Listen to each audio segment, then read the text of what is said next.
இந்த நாளுக்கான கர்த்தருடைய வார்த்தை யோவான் எழுதின சுவிசேஷம் 4ஆம் அதிகாரம் 26ஆம் வசனம். அதற்கு இயேசு, உன்னுடனே பேசுகிற நானே அவர் என்றார். இன்னைக்கு ஆண்டவர் கொடுத்துருக்கிற ஒரு வார்த்தை வித்தியாசமாக இருக்குல்ல. அவர் சொல்றாரு, உன்னோட பேசுகிற நான் தான் அவர். அவள் மேசியா வருவார் அப்படின்னு எனக்கு தெரியும். அவர் வரும்போது எல்லாவற்றையும் நமக்கு அறிவிப்பார் அப்படின்னு அவன் சொல்லுவான். அதுக்கு தான் இயேசு சொல்லுவார், உன்னுடனே பேசுகிற நானே அவர். நீ மேசியாவை தேடிக்கிட்டு இருக்க, ஆனால் நான் உங்கள்கூட பேசிகிட்டு இருக்கீங்களா, நான் தான் மேசியா அப்படின்னு சொன்னார். ஆனால் அவளுடைய கண்கள் அதை அறியவில்லை. அவள் இயேசு கிறிஸ்துவை எம்மாவு சீசர்கள் கூட பாருங்கள், இயேசு கிறிஸ்து யாரோ ஒரு ஊருக்காரன் நம்மளோட நடந்து வாடாரு அப்படின்னு நினைப்பாங்க. அதே மாதிரி தான் அந்த ஸ்திரீயும் அவரை பற்றி தெரிஞ்சுக்கல.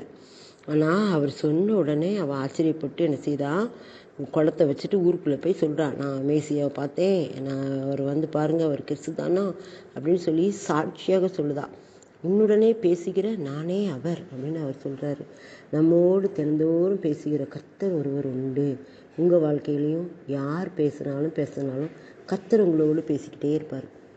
தீமையாக பேசுவார், நன்மையை பேசுவார், உங்களுடைய குறைகளை பேசுவார், நிறைவுகளை பேசுவார், எல்லாவற்றையும் அவர் பேசுகிற கர்த்தர். அவர் பேசாத மரமோ கல்லோ அவர் அல்ல.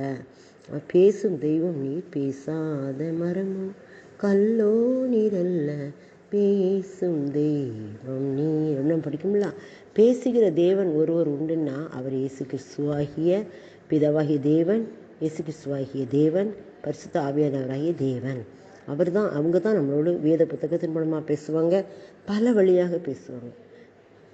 என் தேவன் இயேசு என்னோடு பேசுவார், எனக்கு சந்தோஷமே, கனவின் வழியாய் பேசுவார், கலக்கம் நீங்க பேசுவார், பாதம் அமர்ந்து தியானிப்பே, பரலோகத்தை தரிசிப்பேன் பாடுவோம். இப்போ ஆண்டவர் நம்மோடு பேசும்போது அது நமக்கு பெரிய கிருபை. ஒவ்வொரு நாளும் அவர் நம்மோடு பேசுகிறாரு. வேத வசனம் மூலமாக பேசுவார், சொப்பனத்தின் மூலமாக பேசுவார், இயற்கை மூலமாக பேசுவார், சூழ்நிலைகள் மூலமாக பேசுவார். நிறைய வழிகளை நம்மகிட்ட பேசிக்கிட்டே இருப்பார். நாம் தான் அதை புரிஞ்சுக்கிட்டு அவர் நம்மோடு பேசுகிறத அறிந்து அதன்படி நாம் செயல்பட வேண்டும். அதுக்கு தான் அவர் சொல்கிறார், உன்னுடனே பேசுகிற நானே அவர் அப்படின்னு சொல்கிறாரு. நம்மோடு பேசுகிற அவரை நாம் அறிந்திருக்கிறோமா?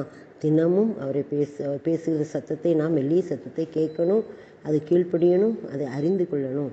அப்போ தான் நமக்கு அது கிருபையும் ஆசீர்வாதத்தையும் கொண்டு வரும். நாம் நம்மோடு பேசுகிற கர்த்தரை அறிந்திருக்கிறோமா என்று சொல்லி நம்மை ஆராய்ந்து பார்ப்போம். நிச்சயமாகவே அவர் நம்மோடு பேசுவதை நாம் அறிந்து கொள்ளலாம். வேத வசனங்களை வாசிக்கும் போது அவர் நம்மோடு பேசுவார். ஆமென்.